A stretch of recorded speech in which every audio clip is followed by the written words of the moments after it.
Bueno, hermanos, vamos a continuar o avanzar con el tema de la confesión.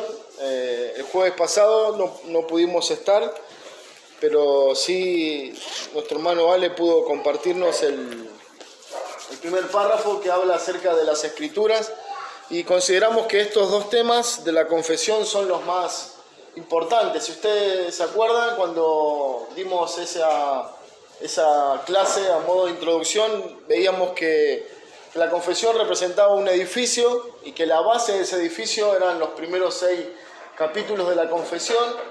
Y bueno, el primer capítulo de la confesión habla acerca de la palabra de Dios, ¿no? Y veíamos ahí, bueno, cómo la palabra de Dios es sumamente importante en este aspecto, porque toda la confesión está basada y fundamentada en la enseñanza de las Escrituras. Decíamos que la confesión es una herramienta que nos permite ver más detalladamente o ordenadamente toda la enseñanza o gran parte de la enseñanza bíblica sobre los temas más relevantes de nuestra fe. Entonces, creemos que son los temas más importantes, porque si yo tengo una mala comprensión de las Escrituras, bueno, mi fe va a estar enferma o defectuosa. Y si yo tengo una mala comprensión de la Biblia, también voy a tener una mala comprensión de lo que sería el segundo párrafo, que es acerca de la doctrina de Dios y de la Trinidad, ¿no? Entonces, estos temas son sumamente relevantes y nos tienen que llevar a considerar que son importantes no solamente para aquella época en los cuales se escribieron, sino que siguen siendo relevantes para nosotros en esta noche, ¿no? Y el resto de nuestras vidas y de nuestra fe.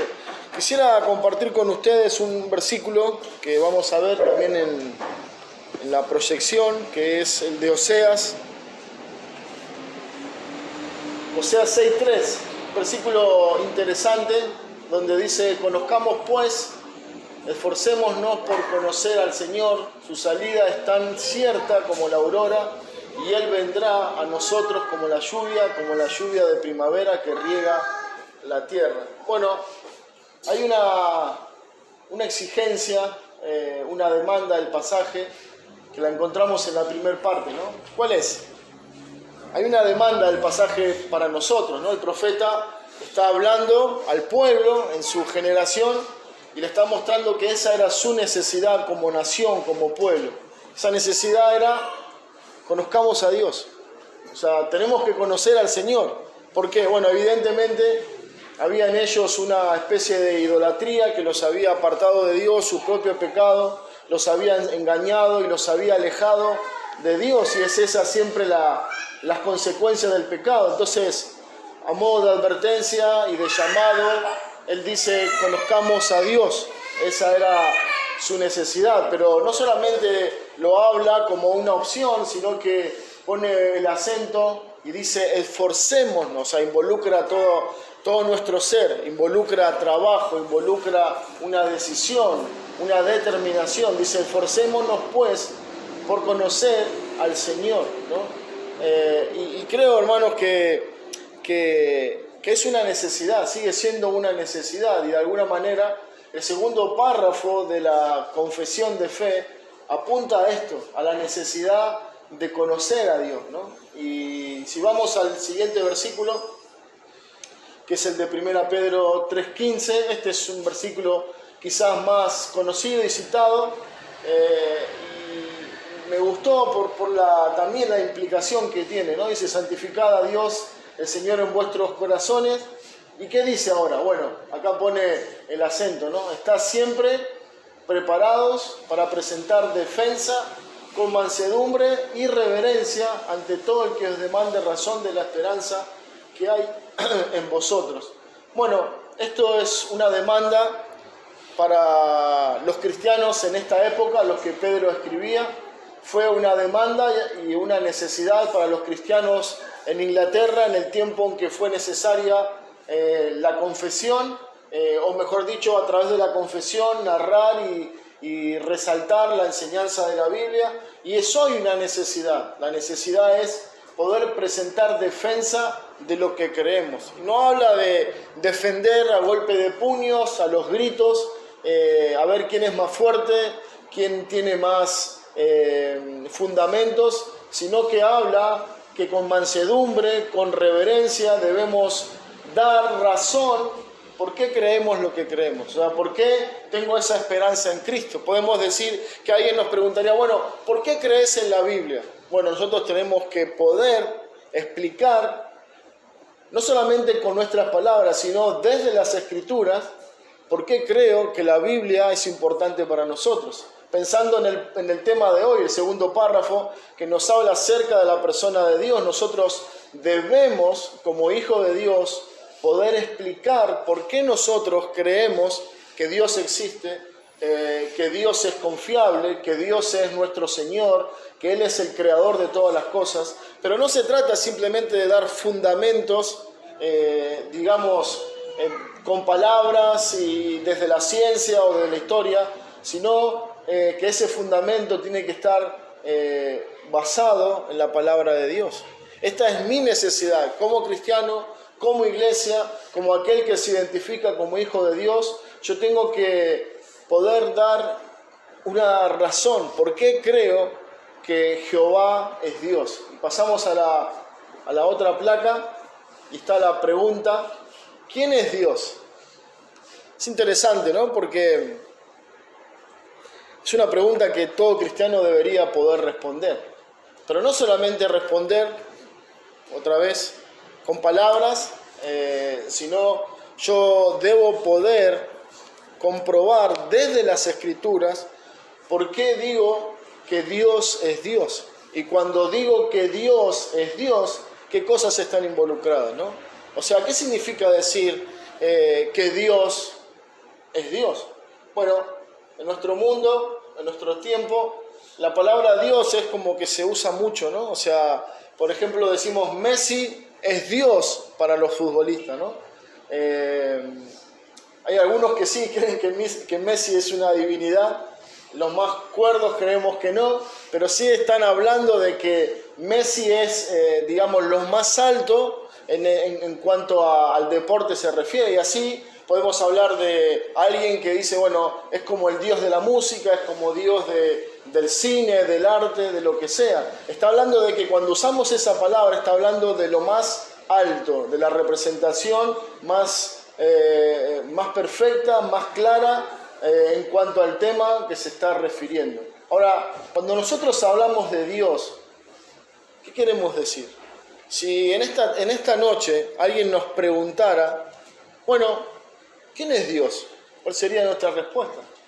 Y otra vez, nosotros debemos poder responder o dar razón de la esperanza que hay en nosotros a través de la palabra de Dios. ¿Se acuerdan? El eunuco de Candace que iba en su carro leyendo Isaías 53 y de repente dice que el Espíritu tomó a Felipe y lo puso arriba del carro, ¿no?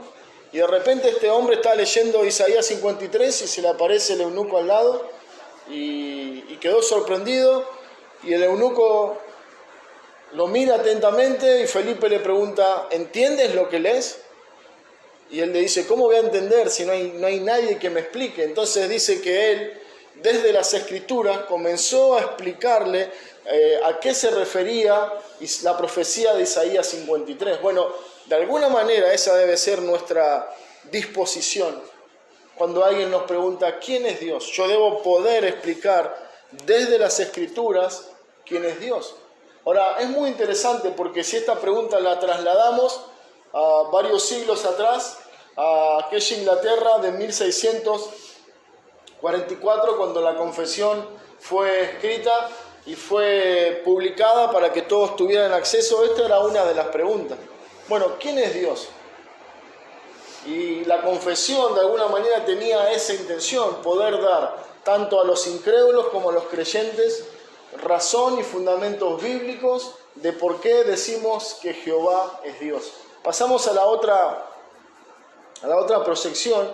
Bueno, para la época el catolicismo romano era la religión predominante en Europa y había influenciado grandemente en la comunidad, impregnando sus enseñanzas sobre Dios. No era una enseñanza bíblica. Ellos daban una interpretación, y en muchos casos una muy mala interpretación, no solamente porque hacía una mala interpretación del texto, sino que había malicia, había una doble intención de poder dar a una figura de Dios bastante severa, bastante rígida, para que la gente, lejos de acercarse a Dios con confianza y esperanza, le tuvieran temor. Y entonces de esa manera ellos podían oprimir al pueblo, someter al pueblo por medio del temor a Dios, ¿no? Porque ellos decían, bueno, nosotros somos los intermediarios de Dios, y si ustedes no hacen lo que nosotros decimos como intermediario de Dios, ustedes están condenados. Y así, hacían un abuso impresionante de Dios. Entonces la figura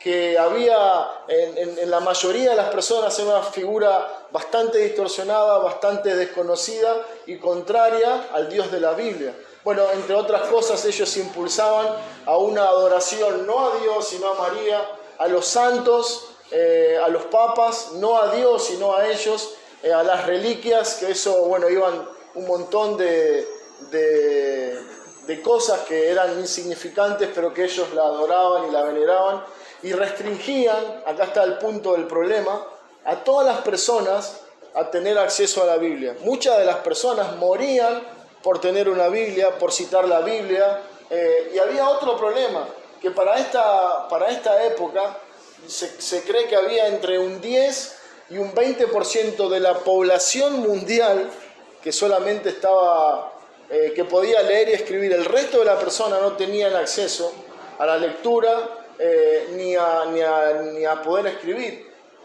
La mayoría de las Biblias que habían en la época estaban en latín y no había ninguna posibilidad. Imagínense, una persona no sabe ni leer ni escribir, mucho menos va a poder manejar el latín.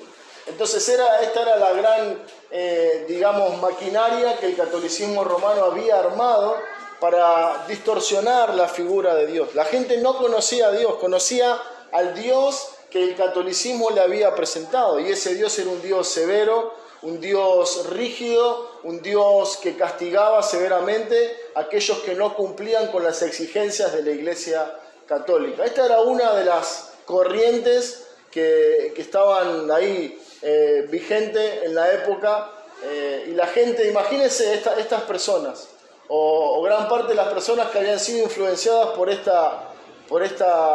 este pensamiento o por esta herejía. Nosotros le preguntábamos, ¿quién es Dios? ¿Cuál iba a ser la respuesta? Bueno, Dios es malo, Dios es severo, Dios es todo lo contrario a lo que nosotros hoy podemos ver en las Escrituras. Pasamos a la próxima. Bueno, no importa, no se hagan problemas por los nombres, simplemente lo pusimos porque era una cuestión de referencia. Socinianismo, bueno, era un hombre que en aquella época surgió como un pensador y comenzó a enseñar esto, y esta enseñanza llegó a muchas iglesias, ¿no? Y él negaba la preexistencia de Cristo, la divinidad de Cristo, y que él había muerto de manera sustitutiva por todos aquellos que ponían la fe en él. Enseñaba que Cristo era un hombre excepcional, un gran ejemplo, un gran maestro, pero que no era Dios, ¿no? Bueno, esto estaba vigente en aquella época, ¿no? Hay otra más, pasamos a la siguiente. Es el antitrinitarismo. Bueno, ¿qué quiere decir esto? Palabra difícil, un trabalengua. Bueno, ellos básicamente rechazaban la existencia de la Trinidad de Dios. Ellos decían, no existe la Trinidad de Dios. Dios es una unidad, no hay tres personas. No hay tres maneras en que Dios se va a conocer. Hay un solo Dios, y ellos negaban la Trinidad de Dios. Pasamos a la siguiente. Esta se conoce como el arrianismo. Son los antepasados de los testigos de Jehová. Los testigos de Jehová aún hoy creen muchas de las cosas que Arrio, que fue el fundador de este pensamiento, promulgó y fue enseñando a través del tiempo. Esta teoría o esta herejía surgió en el año IV después de Cristo, pero para el siglo IV, Para el siglo XVI, de manera misteriosa volvió a surgir, y esto estaba ahí presente en la época en que la confesión fue escrita. ¿Y qué es lo que Arrio sostenía? Que Cristo era una criatura, era un ser creado, había sido creado por Dios. De hecho, decía, Cristo no es divino, Cristo no es un ser divino, ni igual a Dios, es una criatura como cualquiera de nosotros. Negaba que el Hijo compartiera la misma naturaleza divina con el Padre, o sea, Cristo y Dios son personas distintas, por lo tanto negaba la divinidad de nuestro Señor. Bueno, esta era la atmósfera en la que la iglesia de Cristo estaba creciendo, ¿no? Imagínense, había mucha limitación por tener la palabra de Dios, había mucha desinformación, había mucha falsa enseñanza. Entonces, en este contexto, la confesión tenía como intención no solamente informar al cristiano qué creer, sino atacar todas estas cosas. La mayoría de los párrafos, no todo, pero la gran mayoría de los párrafos, tiene una intención y una historia atrás. O sea, no es que, bueno, en el párrafo 1 vamos a poner la Biblia porque nos parece importante. No, había una razón. Ellos tenían que demostrar y contrarrestar a todo este tipo de enseñanza. La segunda doctrina más atacada que ellos tenían que defender y poner en alto era la Trinidad y la divinidad de Cristo. Pasamos ahora sí a los, si no me equivoco, a los párrafos de la confesión. Entonces este es el capítulo 2 de la confesión, que dice Dios, de Dios y de la Santa Trinidad. Esto es lo que nos va a hablar la confesión en esta noche. Pasamos al primer párrafo, si lo puedo leer de acá. Dice, esto es lo que dice el párrafo, ¿no? Dice, el Señor nuestro Dios es el único Dios vivo y verdadero. Ahí está, ¿no? La primera afirmación. La palabra de Dios se manifiesta acerca de este tema de una manera determinante. La Biblia no pone en duda la existencia de Dios. De hecho, desde el primer versículo hasta el último afirma Dios existe.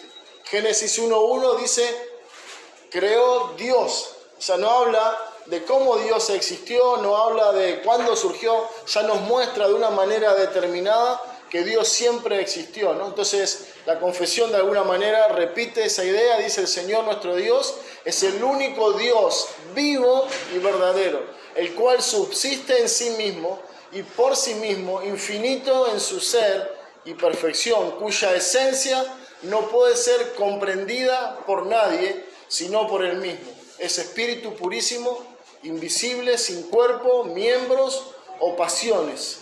El único inmortal que habita en luz inaccesible, es inmutable, inmenso, eterno, incomprensible, todopoderoso, infinito en todos los sentidos, santísimo, sapientísimo, libérrimo y absoluto, que hace todas las cosas según el consejo de su inmutable y justísima voluntad para su propia gloria.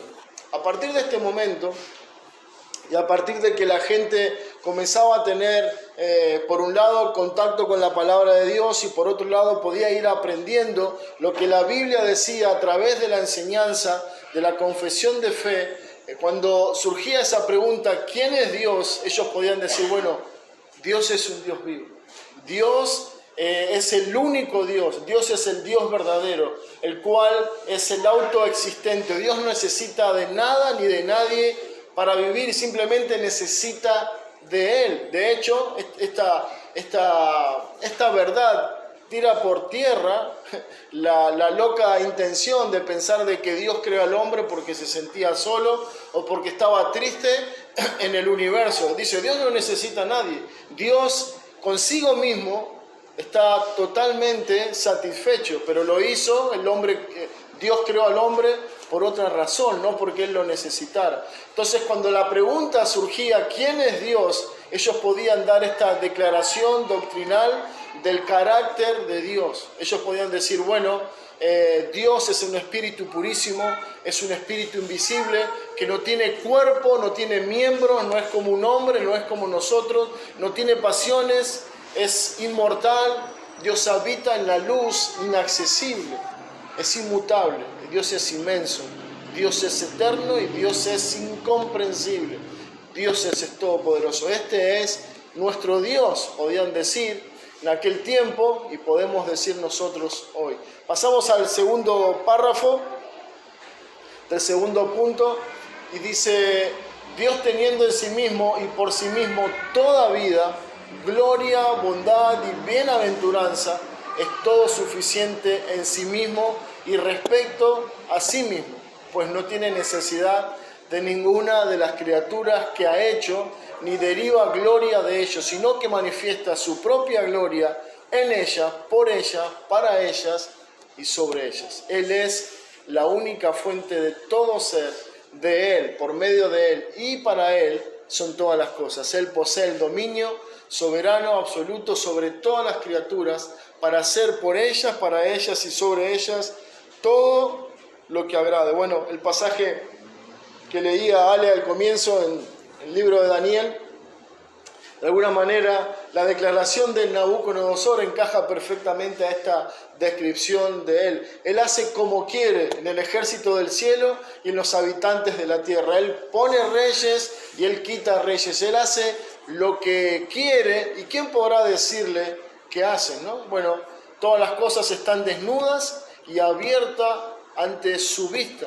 Su conocimiento es infinito, infalible e independiente de lo creado, de modo que para él nada es contingente ni incierto. Es santísimo en todos sus consejos, en todas sus obras y en todos sus mandamientos.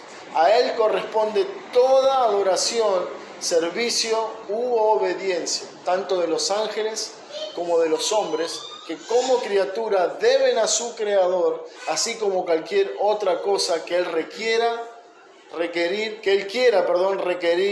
de ellos. Bueno, es interesante y yo creo que podemos pasar toda la noche ahí desmenuzando el concepto y el principio bíblico que encontramos en toda esta declaración. Pero ahora ellos, a través de este párrafo de la confesión, tenían una base sólida en las Escrituras para poder entender quién era Dios y para poder dar razón de la esperanza que había en ellos. Esta parte, hermanos, es muy interesante, porque muchas de las cosas que este párrafo menciona, nosotros la sabemos de alguna manera, ¿no? Pero no siempre estamos muy conscientes de esta realidad. No siempre estamos teniendo presente que Él es nuestro Dios y que a Él le corresponde toda adoración, servicio u obediencia. Dios nos ha salvado porque nosotros estábamos perdidos y en consecuencia a esa salvación nosotros debemos rendirle un agradecimiento de esta manera, obedeciendo sus mandamientos, dándole la adoración reverente que Él merece, sirviendo a Dios y dándole la obediencia porque Él es Dios. Cuando nosotros decimos sí, Jehová es Dios y Dios es mi Señor, tiene que ver con esto. O sea, el hecho de que yo diga sí, Jehová es Dios, estoy dando por sentado que entiendo esto y que esto es parte de mi vida. Entonces ahora yo tengo que preguntarme, ¿es esto parte de mi vida? ¿Es esto parte de mi relación con Dios? Porque quizás todos estos párrafos en la confesión son muy lindos para leer y para tenerlos presentes como información en mi cabeza, pero no se trata de simplemente informarme, sino que esto me dice, bueno, así es como tiene que vivir un hijo de Dios, a la luz de esta verdad y sirviendo a Dios, obedeciendo a Dios, porque Él es digno. Pasamos a la otra. Bueno, dice: en este ser divino e infinito hay tres subsistencias: el Padre, el Verbo o el Hijo y el Espíritu Santo, de una misma sustancia, poder y eternidad, teniendo cada uno de la esencia divina, pero la esencia indivisible. El Padre no es engendrado ni procede de nadie, el Hijo es engendrado eternamente del Padre y el Espíritu Santo procede del Padre y del Hijo, todos infinitos, sin principio y por tanto son un solo Dios. Bueno, hemos llegado acá a la parte más compleja de nuestra fe, o una de las de las tantas complicaciones de nuestra fe, porque esto se conoce como la doctrina de la Trinidad, ¿no? Está hablando de que Dios habita en tres personas, ¿no? Y esas tres personas, bueno, ahí un poco nos explica, ¿no? Nadie creó al Padre, pero el Padre sí creó al Hijo en la eternidad. Y decimos, bueno, ¿cuándo fue eso? En la eternidad no tiene ni principio ni final. ¿En qué momento? Bueno, no lo sabemos. No podemos explicar algo que no podemos entender. Pero esa es la realidad que la palabra de Dios nos muestra, y eso es lo que debemos creer por la fe. Que Dios es un Dios trino, que Dios es eterno, que el Hijo es eterno y que el Espíritu es eterno, y que los tres comparten la misma esencia, que los tres son divinos, que los tres son dioses, y eso es lo que la Biblia nos enseña, y eso es lo que nosotros debemos creer y enseñar como nuestra esperanza, ¿no? Dice, Él no está dividido ni en su naturaleza ni en su ser, sino distinguido por varias propiedades relativas, peculiares y relaciones personales. Esta doctrina de la Trinidad es el fundamento de toda nuestra comunión con Dios y de nuestra consoladora dependencia de Él. Bueno, quiero hacer un alto acá y preguntarles si hay alguna pregunta, alguna duda, algo que no se entiende. Si no es así, avanzamos. Quiero ver el tiempo.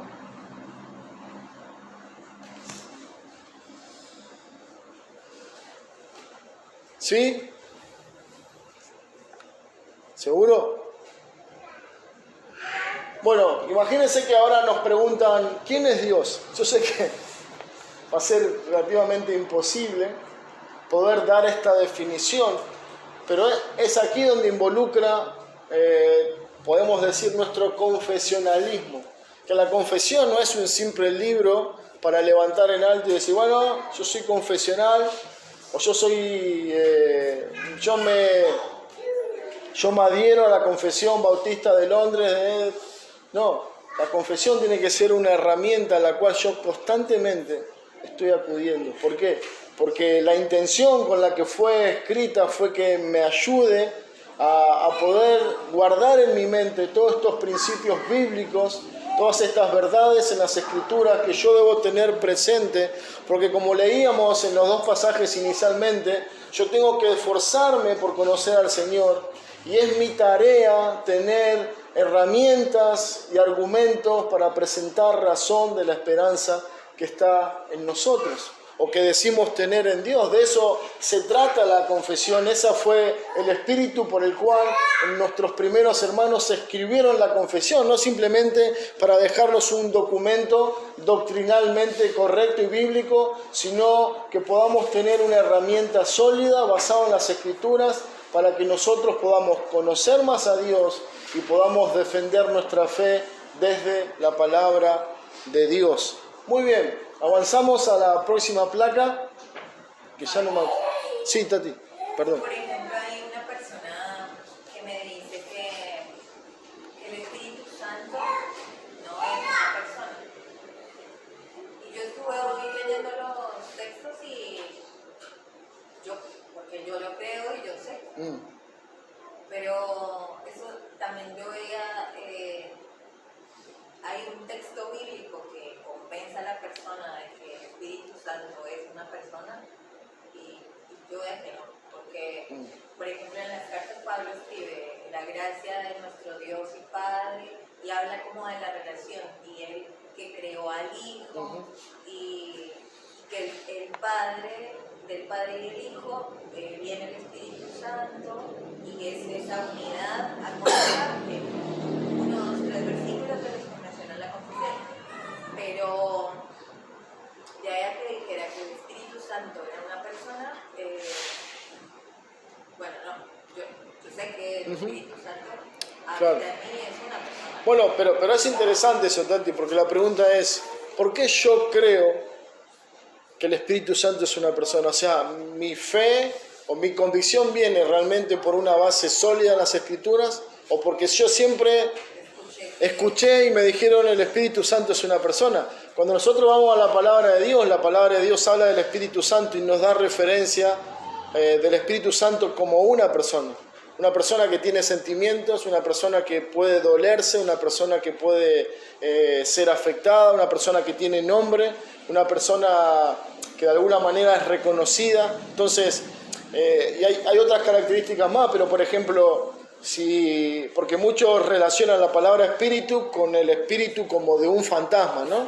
Entonces, bueno, ¿se acuerdan cuando el Señor resucitó, que Él les dijo, bueno, tóquenme acá, y fíjense que Él comió, Él hizo tocar a Tomás su costado para que comprobaran, bueno, no es un espíritu, era Dios, era Cristo. Bueno, el Espíritu Santo nos ha dejado señales en las Escrituras donde nosotros podemos ver que Él es una persona, ¿no? Es la tercera persona de la Trinidad. Primero porque tiene un nombre, ¿no? El Espíritu Santo, o sea, se le puede reconocer, se le puede llamar. Él viene a morar en nosotros, ¿no?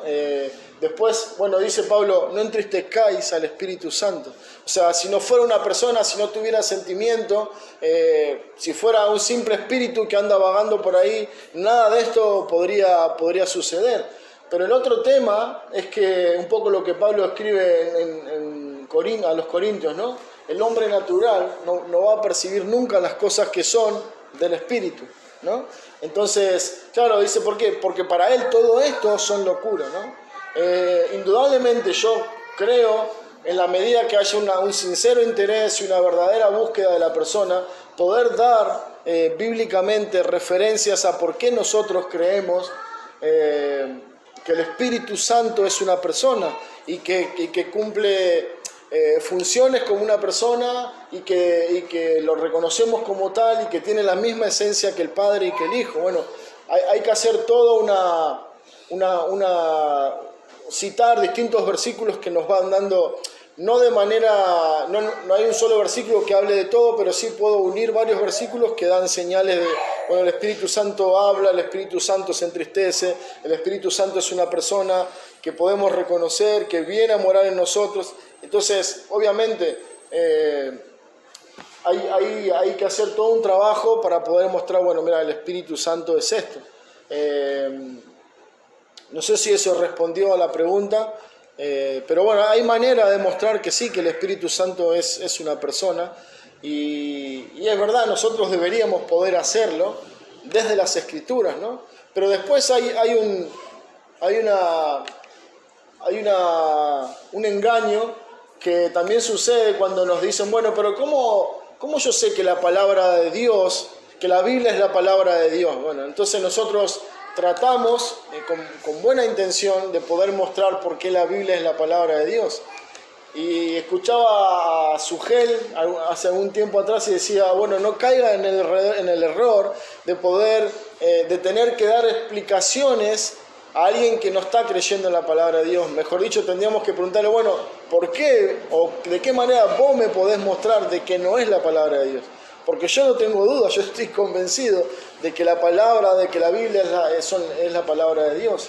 Entonces, bueno, de alguna manera este tema también entra en lo mismo. Entonces decir, bueno, mostrame cómo no, o sea, ¿por qué vos decís que el Espíritu Santo no es una persona? Pero en la medida que haya una búsqueda sincera y honestidad, bueno, mostrar con las Escrituras que eso es verdad. Bueno, hacemos un ejercicio breve y vamos al final. Esta es una de las tantas declaraciones que encontramos en la confesión de fe. En el párrafo 2, que nos habla de Dios y la Trinidad, dice: Dios es un Dios vivo, un Dios único y verdadero. Entonces, vamos a tener que pasar al último PRI, si podemos.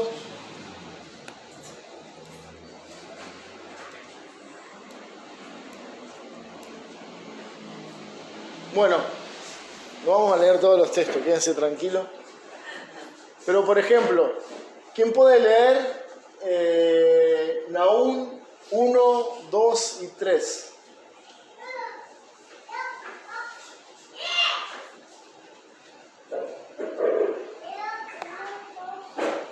Nahum es uno de los profetas menores.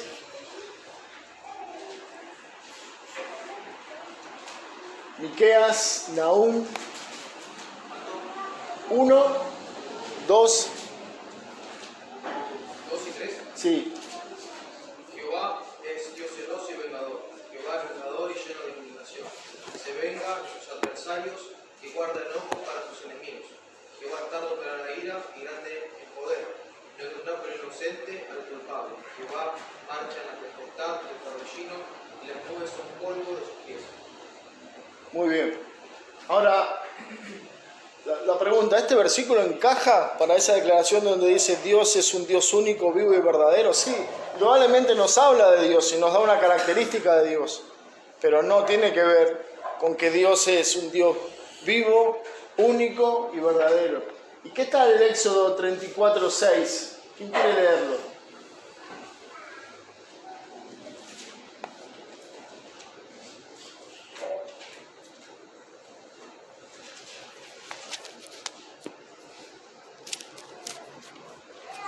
Y pasando Jehová por delante de él, proclamó: Jehová, Jehová, fuerte, misericordioso y piadoso, tardo para la ira y grande en misericordia y verdad. Muy bien. Podemos decir que este versículo aplica a que Jehová es un Dios vivo, único y verdadero. Otra vez, hablan de Dios, no hay duda de eso. Todos estos versículos, de alguna manera, están hablando de la persona de Dios. Todos estos versículos fueron sacados de los versículos de referencia de la confesión. Pero la idea era poder separarnos en grupos y darle a cada uno un grupo de textos y que cada uno lo leyera y que según la lectura uno decía, bueno, este versículo corresponde a esta placa, este versículo corresponde a esta placa. Pero bueno, es algo que se pensó pero que no vamos a poder hacer o que estamos haciendo de una manera distinta. Pero si nosotros vamos a Deuteronomio 6:4, que lo encuentra,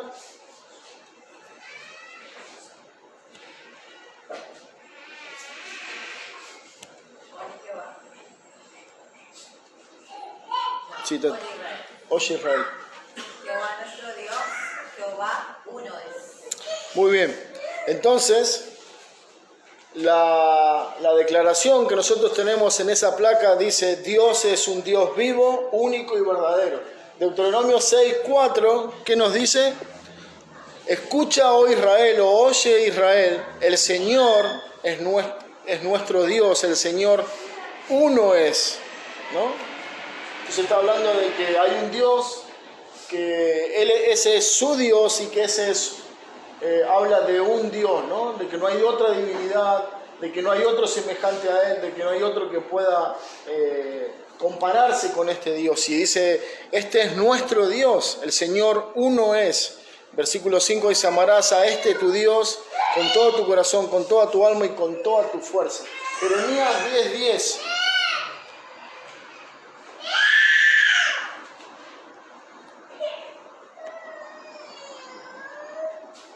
Mas Jehová es el Dios verdadero, Él es Dios vivo y Rey eterno.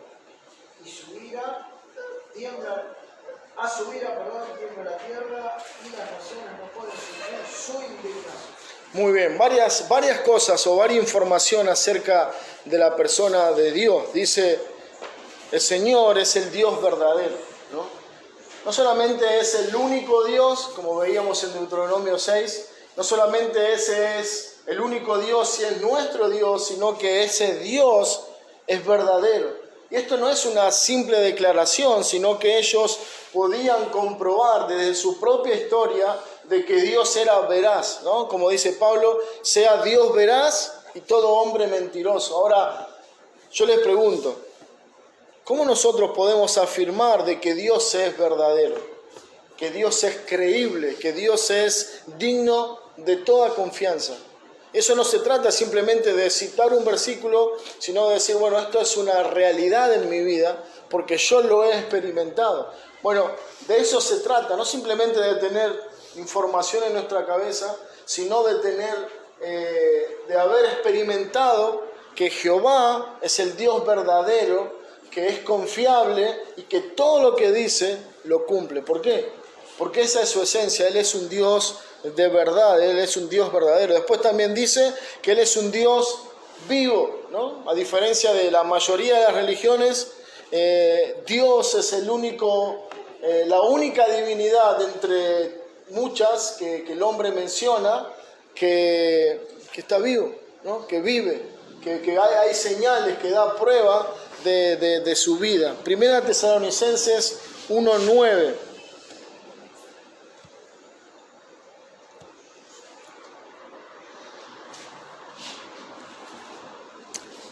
Bueno, este también es un versículo conocido.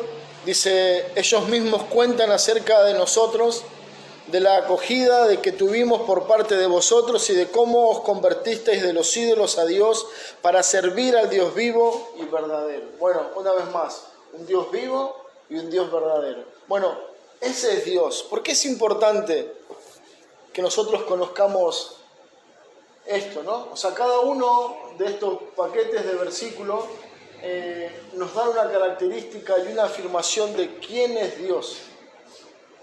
Y podemos ver desde las Escrituras cómo lo que la confesión está diciendo es conforme a la verdad, y eso va informando y fortaleciendo nuestra fe. Este es nuestro Dios. Capítulo 1 de Romanos, si quieren acompañarme hasta ahí.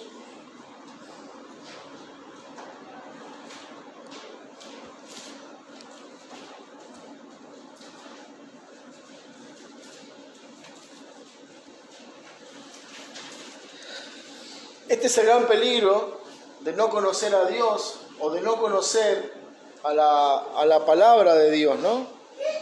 Dice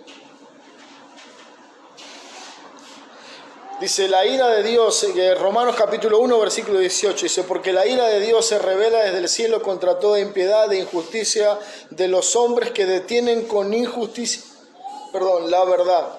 Porque lo que de Dios se conoce les es manifiesto, pues Dios se lo manifestó, porque las cosas invisibles de Él, su eterno poder, deidad, se hacen claramente visibles desde la creación del mundo, siendo entendidas por medio de las cosas hechas, de modo que nos tienen excusa. Dice Pablo, todo esto que nosotros podemos ver y conocer a través de las Escrituras, Dios también va revelando algunas cosas de su carácter, de su amor, de su bondad, de su poder, de su perfección, de su santidad, a través de lo creado. Pero el hombre tiene la intención o la impiedad, dice Pablo, de tapar todo esto, de negar que Dios existe, ¿no? Dice versículo 21, pues habiendo conocido a Dios, no le glorificaron como a Dios, ni le dieron gracias, sino que se envanecieron en sus razonamientos y su necio corazón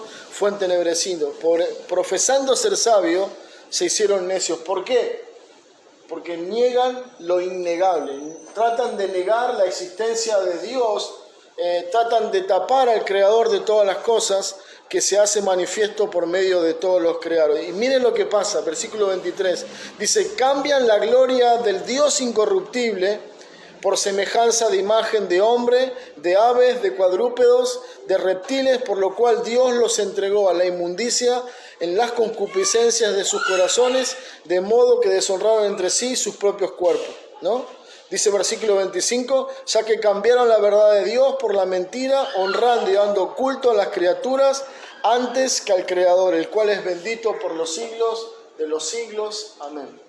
Nosotros sabemos, Pablo está hablando del incrédulo, pero esto puede pasar dentro de la iglesia, cuando no presto atención a esto. Cuando yo no tengo un interés, cuando yo no me esfuerzo por conocer a Dios, yo puedo crear mi propio Dios, según mi denominación, según mi interpretación, según mis gustos, mis pensamientos y mi propio deseo. Hay una tendencia en el corazón del hombre de cambiar la verdad de Dios por la mentira. Y eso también tiene que ver con nosotros.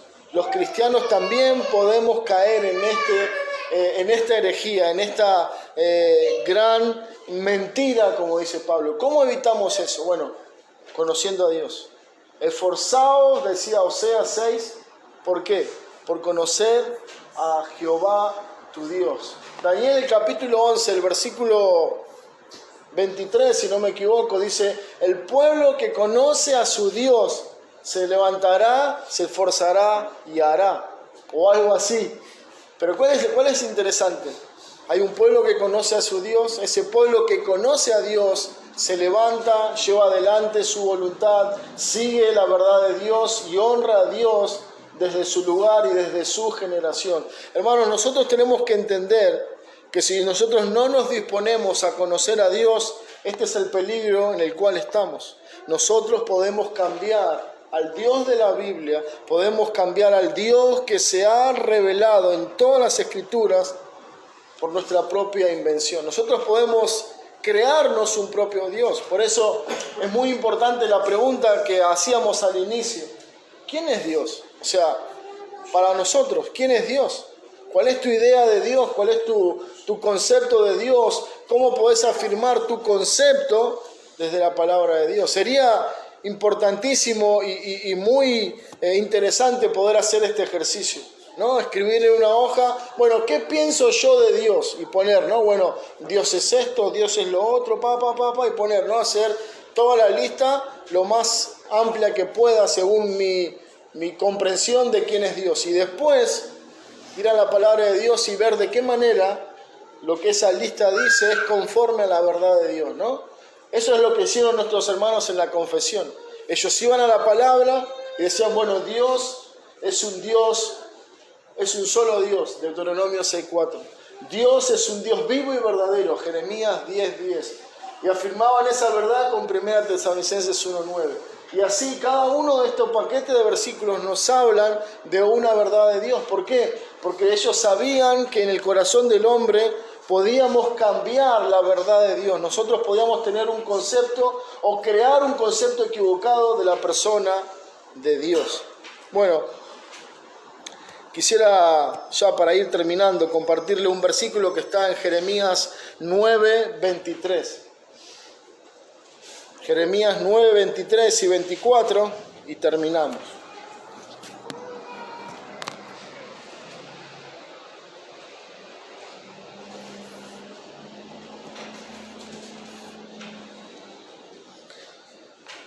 Dice Jeremías 9:23, así dice el Señor. Bueno, esto es muy interesante, porque el hecho de que el profeta señale, esto es lo que Dios está mandando, esto es lo que Dios está diciendo. Dice Dios, ¿no? No dice el profeta, no dice Jeremías soy yo, sino dice, bueno, estas son palabras de Jehová, palabra de Dios, son palabras llenas de autoridad, llenas de reverencia, porque es Dios hablando o diciéndole al profeta, bueno, escribe esto. Y Jeremías dice, bueno, así dice el Señor. No te gloríe o no se gloríe el sabio en su sabiduría, ni se gloríe el poderoso en su poder, ni el rico se gloríe en su riqueza. Bueno, está diciendo que ellos no tenían que tener su satisfacción en la sabiduría que tenían, en lo mucho que conocían de historia, de ciencia, de arte, de lo que fuera, y deberían sentirse realizados por el poder que habían conseguido, quizás reyes, quizás eran poderosos de su época, ni el rico se gloría en su riqueza, ¿no? Era algo que en aquella época era muy común al hombre, y que nuestro tiempo no ha cambiado. Versículo 24 dice, mas en esto debe de gloriarse, que me entiende y me conoce, pues yo soy el Señor, que hago misericordia, derecho y justicia en la tierra, porque en estas cosas me complazco, declara el Señor. Bueno, está Dios hablando, y Dios dice, el que se gloríe, no tiene que gloriarse por lo que sabe, por cómo tiene cierta influencia sobre los demás, ni porque es rico, ni porque tiene mucha riqueza y porque tiene todo lo que quiere. Debe gloriarse, debe estar contento en que me entiende y me conoce. ¿Se dan cuenta cómo el entender o el conocer a Dios va de la mano con entenderlo? Si yo no conozco el carácter de Dios, me va a costar mucho entender quién es Dios, por qué actúa, por qué dice esto, por qué hace lo otro. Bueno, esta es nuestra tarea. Oseas 6:3 dice, nos esforzaremos en esto, ¿en qué? En conocer a Jehová. Ahora, hermanos, en esta noche la pregunta es, ¿conoces a tu Dios? Ese es el propósito de este párrafo en la confesión, enseñarnos quién es Dios. No se trata de si conozco lo que la confesión dice acerca de Dios, no se trata simplemente de saber lo que la Biblia dice acerca de Dios, sino si este conocimiento de Dios me lleva a ver a Dios tal cual como Él es. Cuando yo veo a Dios como Dios es, entonces lo voy a adorar, porque esta verdad de Dios, su carácter, su persona, su obrar, su fidelidad, su verdad, su santidad, su pureza, nos lleva a adorarlo por lo que Él es. De eso se trata. Este es el propósito de la confesión, mostrarnos la verdad de las Escrituras para que al final del camino podamos decir, bueno, nuestro Dios es maravilloso. Debemos dedicar tiempo para estudiar las Escrituras y conocer más acerca de Dios. No simplemente conocer lo que la confesión dice, sino cómo Dios se dio a conocer en su palabra y cómo la confesión nos está mostrando a ese Dios verdadero en las Escrituras. Cuando yo tengo una clara comprensión del Dios verdadero, entonces voy a tener una vida de santidad. Esta verdad que encontramos en la confesión destaca la santidad y la justicia de Dios. Muchos de estos versículos nos hablan de que Dios no tendrá por inocente al culpable, que Dios aborrece el pecado, que Dios es santo, que Dios es puro, que Dios no tiene ninguna condescendencia con la maldad. Cuando yo entiendo eso, siendo hijo de Dios, entonces voy a entender, bueno, Dios no tiene nada que ver con el pecado y yo entonces, en consecuencia, como hijo de Dios, no tengo nada que ver con el pecado porque yo soy un hijo de Dios. El párrafo de la confesión también en uno de los versículos nos habla acerca del perdón y la gracia de Dios. Se menciona de que Dios es misericordioso, de que Dios es clemente y perdonador, que Él perdona la transgresión y el pecado en su pueblo. Entonces cuando yo digo, bueno, Dios es perdonador, pero también Dios es santo y aborrece la maldad, ¿cómo conjugamos o cómo convivimos con esas dos verdades? Bueno, Dios es perfecto y nosotros no. Dios no peca y yo sí voy a pecar, pero cuando peque, yo tengo que tener descanso en que a través de Cristo, Dios, que aborrece la maldad, no me dará el pago que merecen mis hechos, sino que por estar en Cristo, lo que Dios me dará es su perdón, su clemencia, su misericordia. Entonces voy a Dios confiadamente. ¿Se acuerdan? Cuando hablábamos de cómo el catolicismo romano había influenciado en la mayoría de las personas en el conocimiento de Dios, ellos tenían miedo de ir a buscar a Dios. Sin embargo, con la verdad de la palabra de Dios, nosotros debemos estar totalmente confiados. Obviamente no queremos pecar y no queremos vivir en desobediencia a Dios, pero cuando el pecado nos sorprenda y cuando nosotros caigamos por un descuido, por un desliz en nuestra vida, tenemos total confianza de que Dios es fiel para perdonarme y que Él es un Dios clemente y misericordioso. Por último, debemos gozarnos de esta verdad. Todos estos versículos y otros más que están presentes en el párrafo de la confesión nos habla de un Dios bondadoso, de un Dios que quiso darse a conocer. Nosotros conocemos a Dios porque este Dios que es incomprensible quiso darse a conocer, quiso revelarse. La única razón por la que nosotros podemos tener, como dice Job, una pequeña idea de lo que Dios es porque Dios en su bondad nos dio suficiente información para que nosotros les conozcamos a Él. Bueno, en resumidas cuentas de esto habla el segundo párrafo de la confesión, habla de nuestro Dios. Y no es simplemente un párrafo que ahora tiene que quedar ahí sepultado en el olvido, sino que en cada momento debo acudir a Él para recordar, este es mi Dios, a ese Dios adoro, a ese Dios sirvo, a ese Dios, o mejor dicho, ese Dios me ha hecho parte de su familia. Hermanos, pensemos en esta verdad, meditemos en nuestro Dios y demos gracias por su bondad, por salvarnos y también por darnos conocimiento de Él. Vamos a orar y terminamos.